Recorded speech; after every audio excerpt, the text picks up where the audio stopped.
حضرت علی مرتضیٰ شیر خدا کرم اللہ تعالی وجہ الکریم بہت زیادہ علیل ہو گئے۔ صحابہ کرام کا آپس میں بڑا محبت کا، مودت کا، پیار کا، اعتبار کا رشتہ ہوتا تھا۔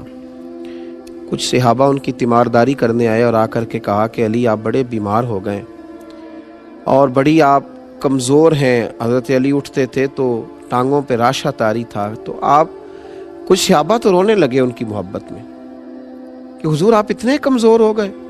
تو حضرت علی المرتضیٰ شیر خدا فرمانے لگے تم فکر نہ کرو، مجھے اس بیماری میں موت نہیں آئے گی، فکر نہ کرو، مجھے موت نہیں آئے، فکر نہ کرو۔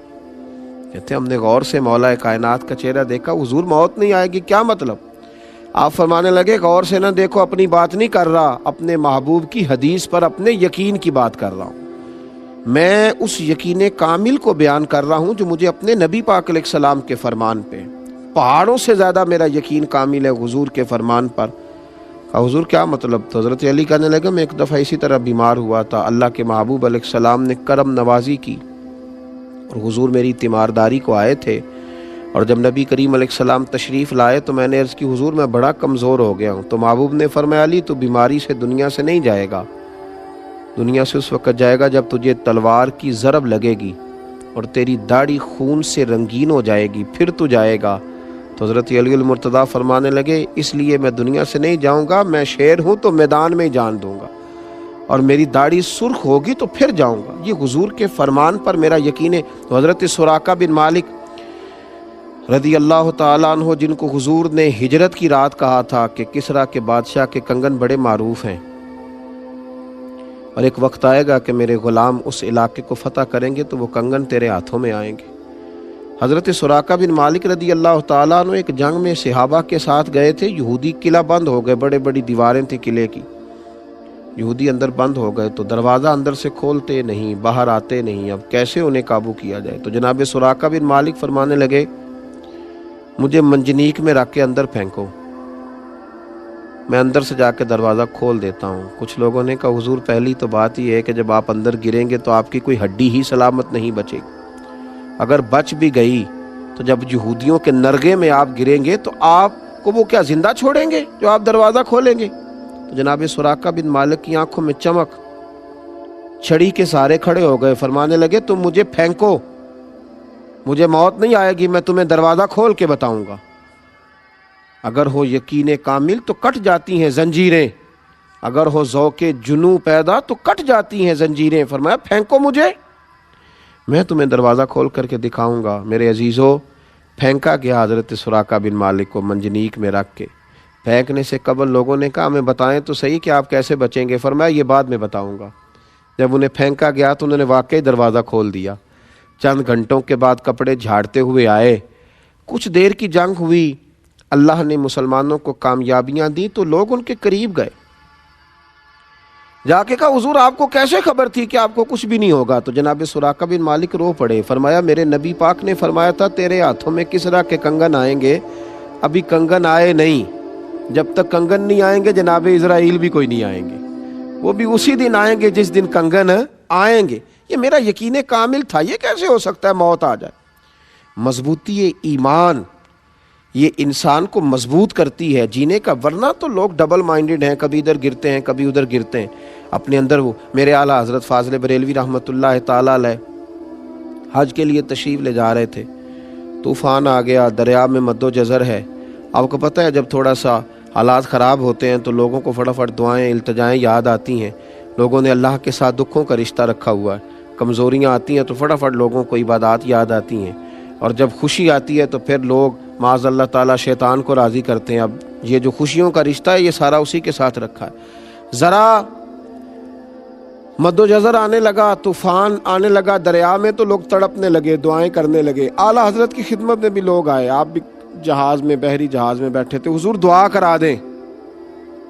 تو اعلیٰ حضرت فرمانے لگے کچھ بھی نہیں ہوگا، دعائیں کرو، وظائف پڑھو، لیکن انشاءاللہ یہ دریا کے کنارے جائے گا جہاز اور ہم بخیر و عافیت پہنچیں گے۔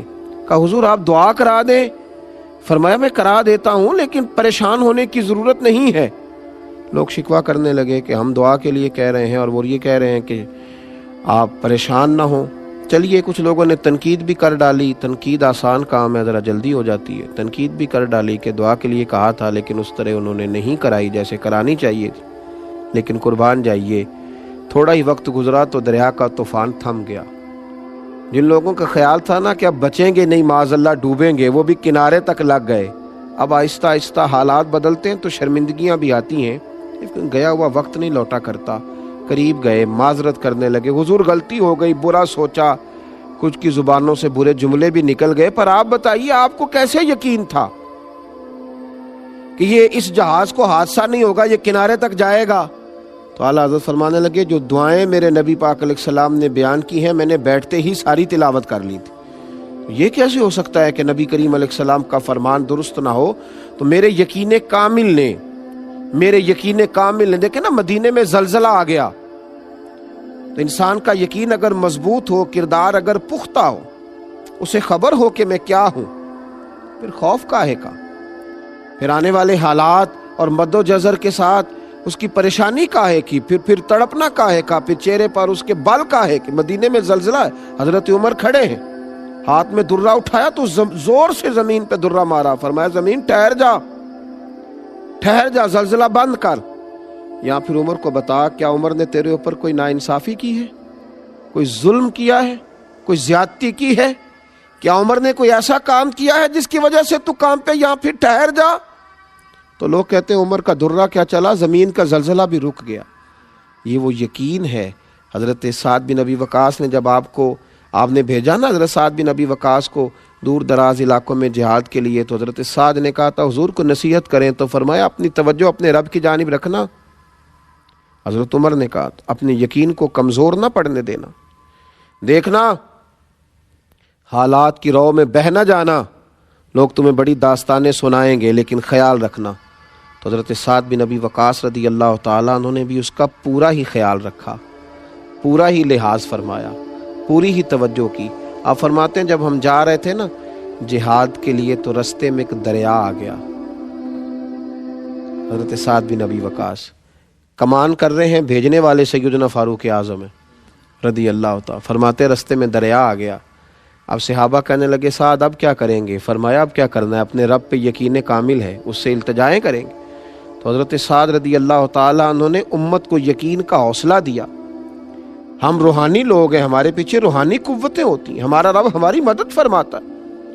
کئی دفعہ ہم سمجھتے ہیں کہ اب ہم جال میں پوری طرح الجھ گئے, لیکن آنکھ کھلتی ہے تو رب کریم ایسی آزادی عطا فرماتا ہے جس کا کبھی سوچا بھی نہیں ہوتا.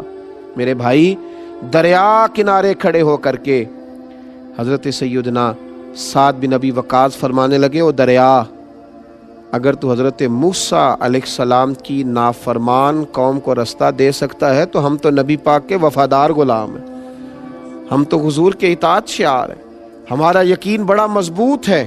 دریا نے رستہ عطا کر دیا, رستہ اور رستے بن گئے. حضرت سعد بن ابی وقاص کا یقین کامل دیکھیے, جب دریا سے اس پار گئے نا آپ, تو ایک دفعہ اس یاد کو, یقین کی اس یاد کو پھر زندہ کرنا چاہا. وہ جو حضور نے فرمایا نا یقین اس طرح سیکھو جیسے قرآن سیکھتے, اور پھر امام غزالی نے فرمایا کہ یقین والوں کی صحبت اور سنگت میں رہا کرو. تو حضرت سعد نے وہ صحبت صحابہ کی طرف دوبارہ لوٹائی اور فرمانے لگے کسی کو کوئی چیز تو نہیں رہ گئی دریا میں. یعنی آپ لوگوں کو دوبارہ بتلا رہے ہیں کہ ہمارا یقین کامل ہے تو دریا ہماری بات سن رہا ہے. فرمایا کوئی چیز تو نہیں رہ گئی, کسی کی کوئی چیز تو نہیں رہ گئی. ایک صحابی نے کہا میرا مٹی کا پیالہ رہ گیا. تو حضرت سعد بن ابی وقاص رضی اللہ تعالیٰ انہوں نے دریا کی طرف دیکھا تو فرمانے لگے ہم نبی پاک کے غلام ہیں, چل ہمارا پیالہ بھی واپس کر دے. تو دریا نے وہ پیالہ بھی لہروں نے باہر پھینک دیا. یقین کی دولت آپ کو جوان رکھتی. سورج ٹردا نال برابر, نال برابر, دن کیوں لنگدا